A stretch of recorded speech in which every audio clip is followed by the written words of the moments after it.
Hi, I'm Dr. Salami. I'm a senior lecturer at the Department of Agricultural Economics and Farm Management at the University of Ilorin, Nigeria. My PhD dissertation is on the contribution of wild tree species to food security in northwestern Nigeria. And my research recently has focused on the issues of development economics. I specifically work on food security, poverty, and gender, specifically among rural areas and marginalized populations.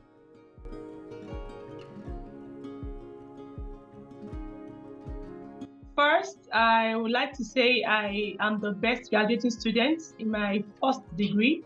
I graduated with a first class honors for my first degree. And in my second degree, I had a distinction in my MSc Agricultural Economics, and I also taught my class.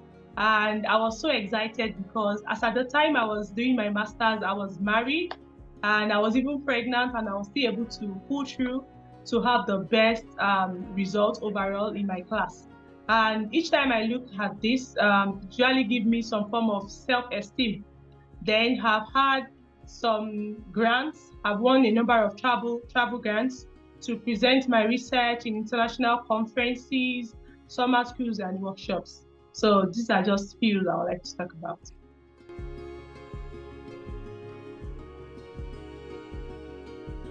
Well, I like to say that grad school isn't without its own challenges.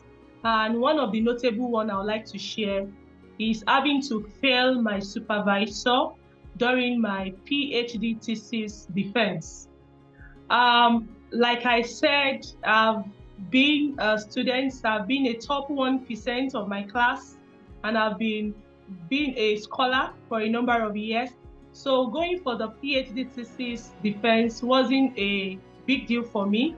I went with full confidence, but to my amazement, the external examiner actually asked me a number of questions and felt they weren't so satisfied with my write-up.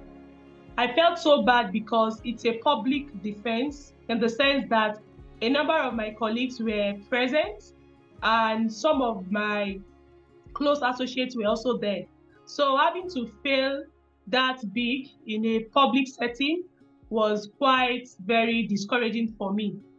Personally, it affected my self-esteem for a couple of days. I felt so bad, like falling from a high pedestal.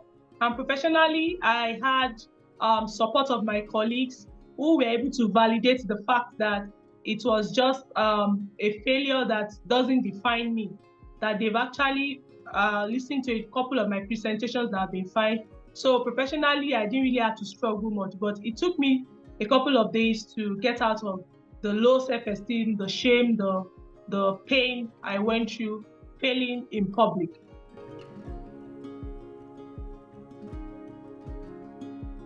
To cope with the failure, the first thing I did was to seek support from one of my siblings.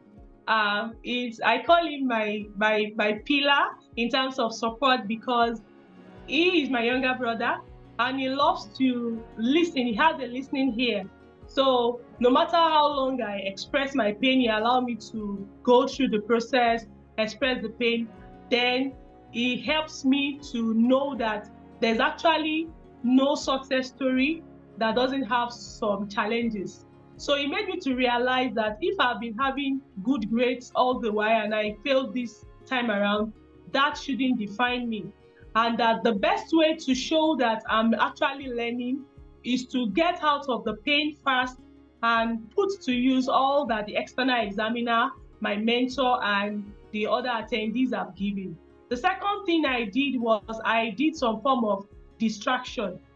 I went out to see the movie with my family and friends. After seeing a couple of movies, I listened to some soul-lifting music, and after some days, I found out that I was actually healing from the pain, and I was able to come back to my feet, and I used the few weeks left for my program to correct those errors in my thesis and to actually submit a good one.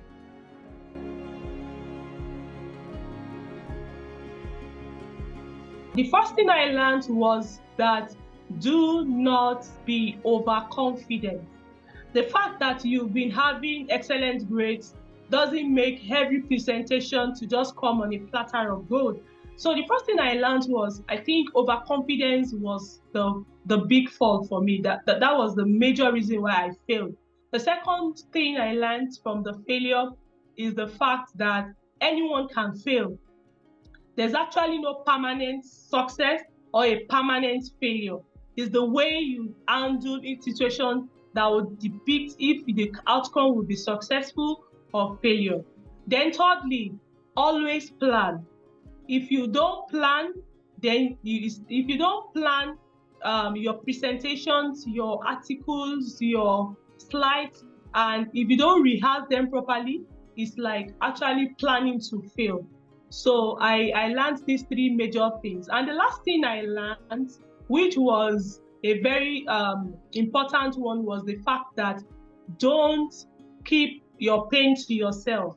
I actually did that a couple of hours after the failure. I locked up myself and I discovered that as the hours were going by, the pain was growing. But as soon as I let go by talking out to someone, I feel much better. So these are the major things I've learned from this failure experience of mine.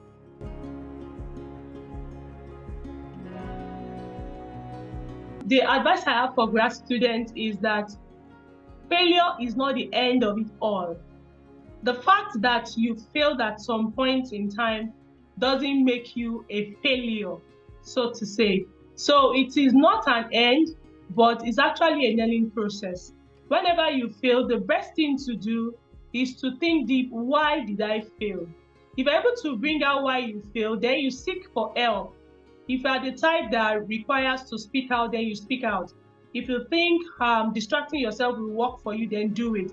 But do not resort into any maladaptive coping strategy like keeping to yourself, taking substances that are harmful to your health, or probably doing things that will harm you just because you have failed.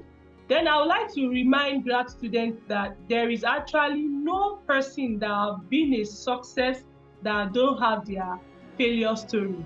So what they should just do is, whenever you fail, stand up, run up, and make sure you succeed by seeking help, by speaking up, and by believing in yourself that you can actually make it. So thank you very much for watching the Feel Safe Science. I hope that my story will help not to feel alone, to have a sense of belonging, that failure is not the end of it all, and that for every failure, you can always succeed depending on the way you handle it. So I wish you all the best. Thank you very much for watching the Feel Safe Science.